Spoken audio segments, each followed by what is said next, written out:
Bore da, good morning. Thank you for joining me today for the weekly Welsh Government Press Conference. I'm pleased to announce the final details of our plans to promote an open and progressive Wales on the global platform provided by the 2022 FIFA Men's World Cup. The Welsh Government's objectives are to promote Wales, to project our values, to ensure fan safety, and to ensure a positive legacy from Wales's first World Cup campaign in 64 years. At this World Cup, when people see Wales, they will see our values. The Welsh Government believes in fair work, human rights, and that all of us should be free to live as our true, authentic selves. Our values form a defining element of the nation that we are proud to promote. For many, the unique Welsh contribution is synonymous with collectivism and solidarity, and these principles will fuel our presence at this World Cup. Along with other progressive nations with teams in this tournament, we have raised serious concerns about workers' rights and LGBTQ+ rights in Qatar.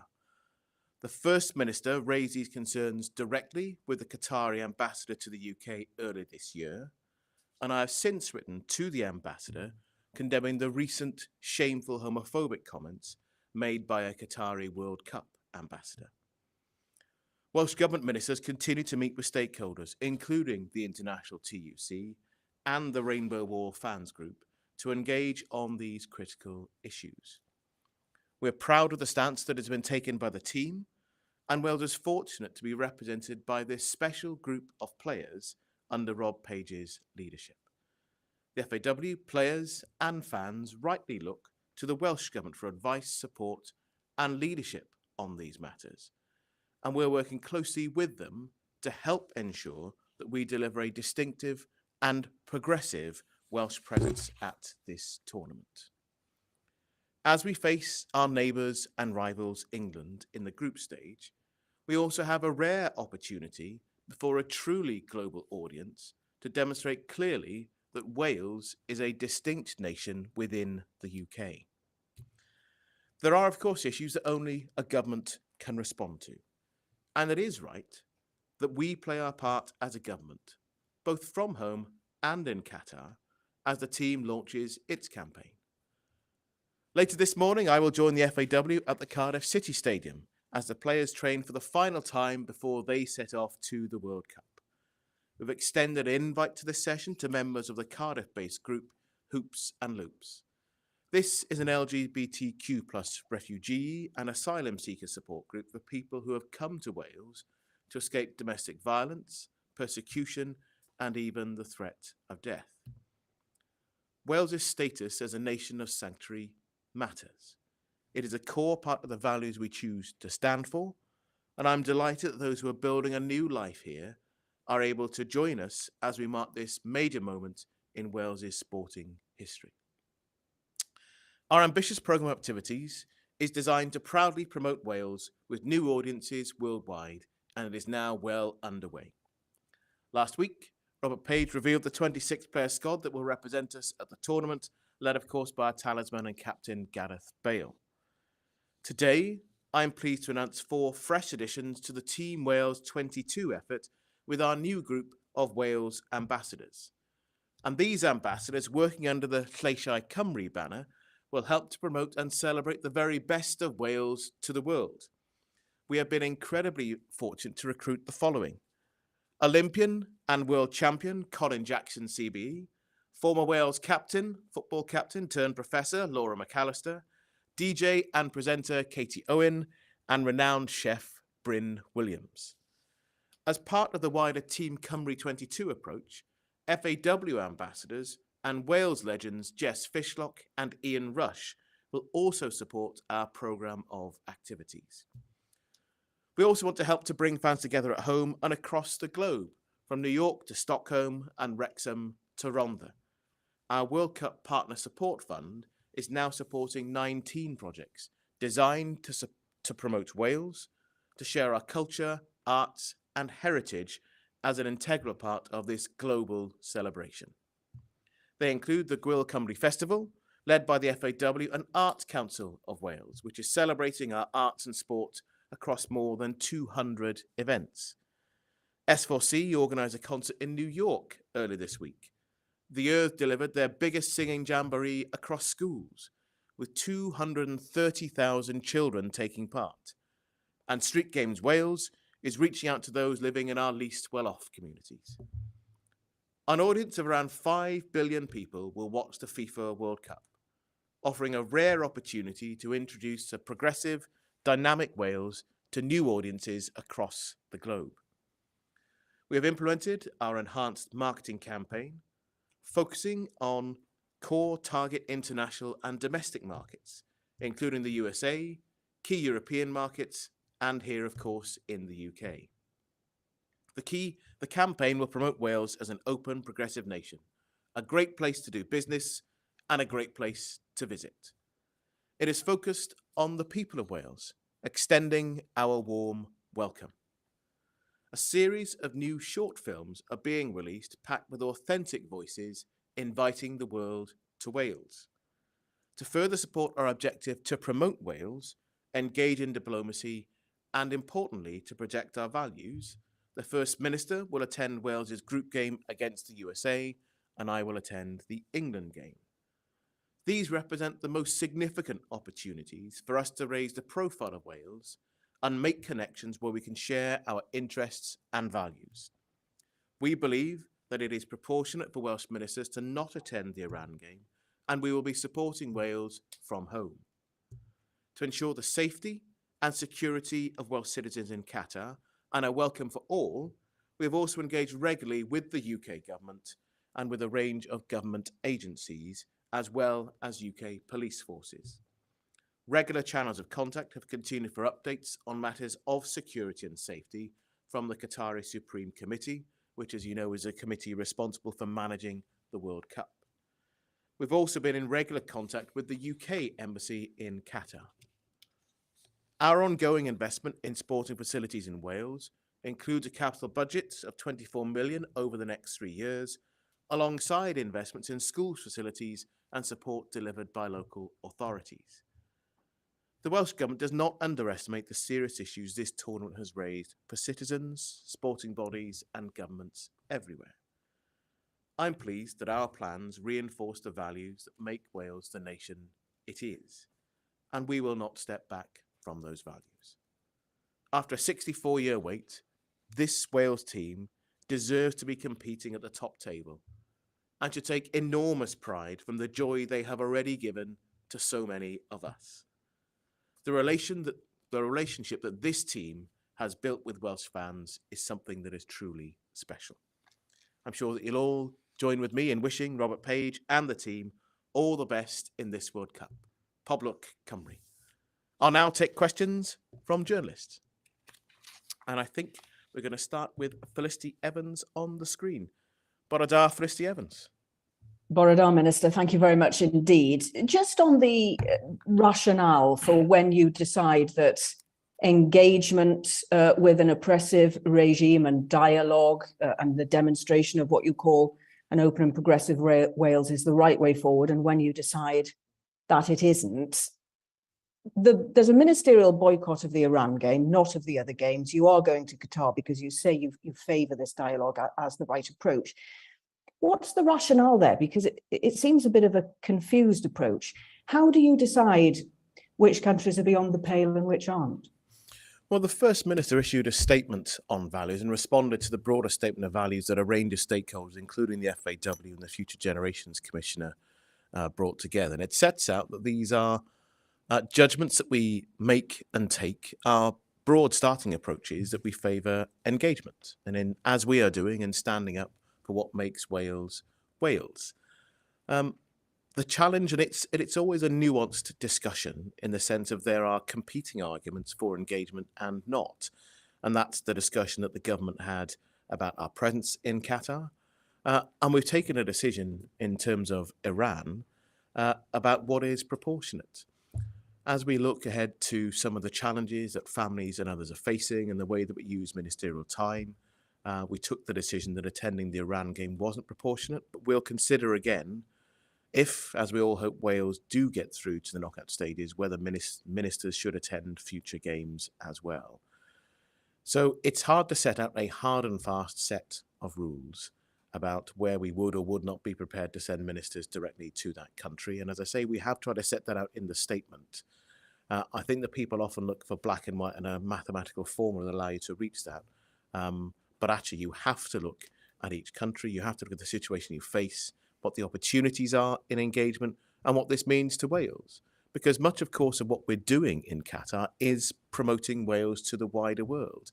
And the two biggest opportunities are obviously our game against the USA, which is in many ways our biggest target market, and the game against England with, as I say, the opportunity to set out to a 5 billion people audience that Wales is a distinct nation within the UK.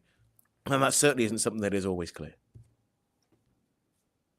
Thank you. And if I could change topic for my second question, please, and just ask for your reflections on the investigation currently underway at Gwent Police after what the Chief Constable has described as the emergence of vile text messages involving homophobia, misogyny, corruption, and so on. Nazir Afzal, the former head of the Crown Prosecution Service, also a Welsh Government advisor on tackling violence against women, says he thinks that given this and what we've seen at the Met Police, that there should now be some form of national inquiry into all the police forces in Wales and England. Do you agree with that?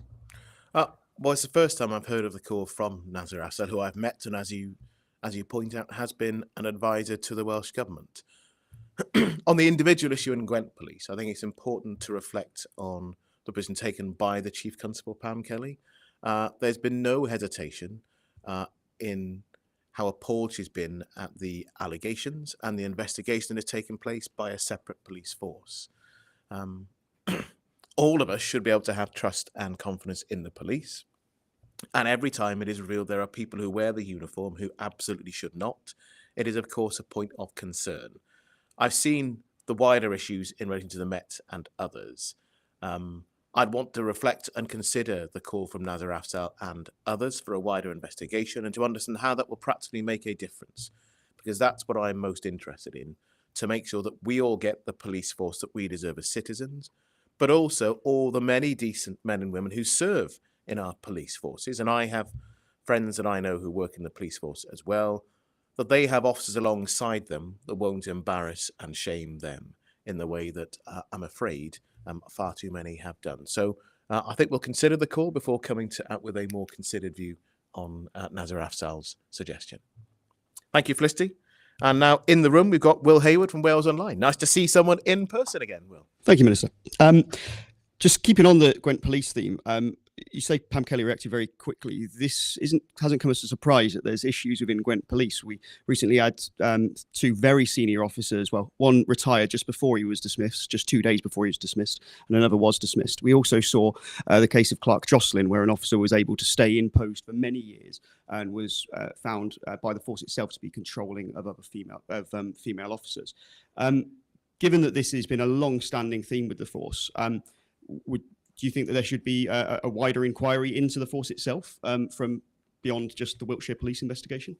I don't think it's helpful for me to start freestyling on investigations into Gwent Police with wider culture, and I don't think you'd really expect me to.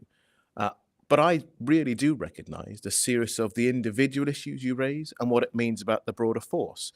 Because I do understand in many organisations, individual issues can be about one rogue group of individuals. I also understand that, frankly, there can be a culture that leads to people feeling empowered to behave in that way, and then how organisations deal seriously with complaints and concerns. And that's what I'd expect a leader in any organisation to be prepared to acknowledge and then to act on. But I'm not sure that would be sensible for me as a Welsh Government Minister, who isn't responsible for policing, of course. We have lots of relationships with all of our devolved public services and policing, but we're not the responsible body when it comes to oversight to try to call for a wider investigation. But I recognise the significance of the concern and the fact it does not appear that these are just a couple of bad apples. Okay, going back to the World Cup. the events that are organised in the US. Some of them were broadcast. There are some events which are obviously taxpayer funded, which will just be invite only. They won't be broadcast, will be to quite a limited group of people. How does that project Welsh values beyond just the people that have attended a relatively small event? It's not unusual for the Welsh Government to hold invite-only events. We're holding a fintech event in London later this month. That's an invite list to a range of people who have got interests from different embassies and also different companies within the sector, future investors. And that's about gathering together and using the influence of this global platform to get to decision makers, to potential investors who might not otherwise get the opportunity to gather together in the same place.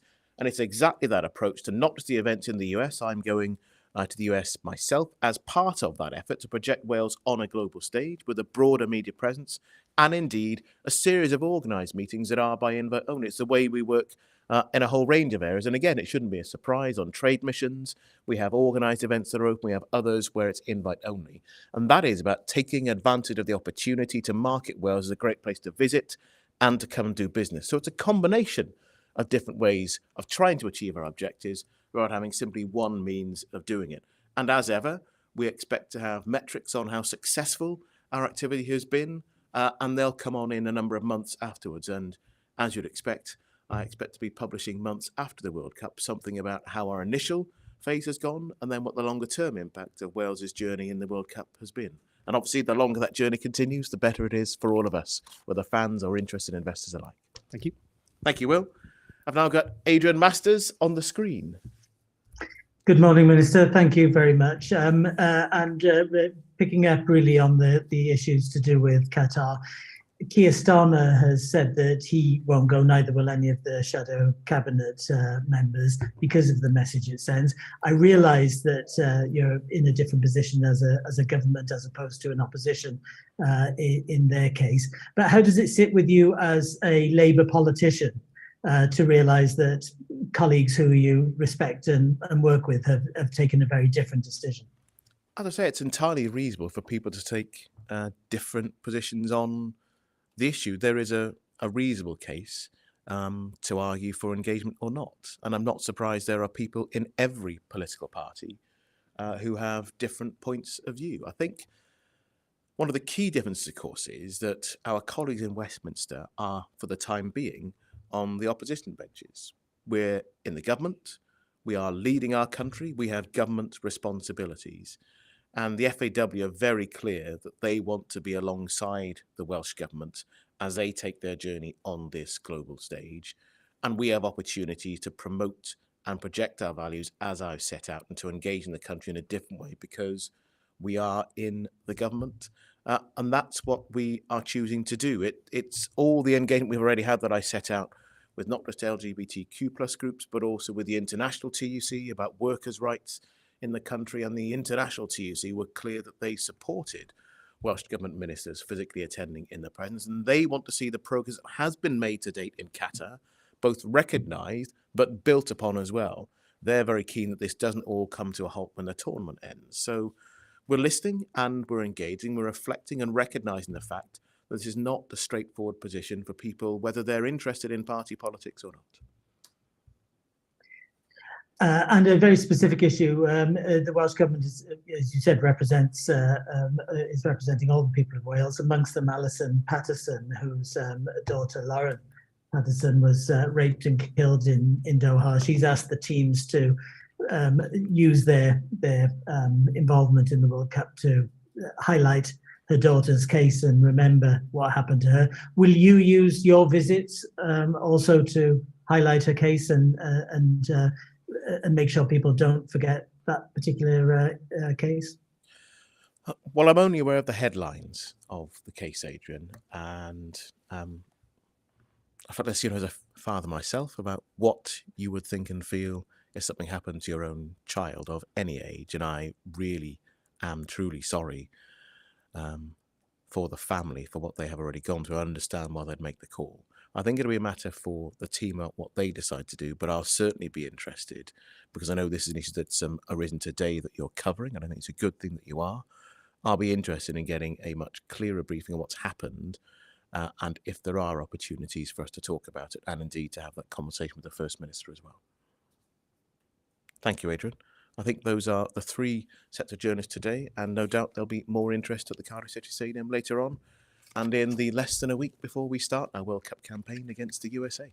Thank you very much, everybody.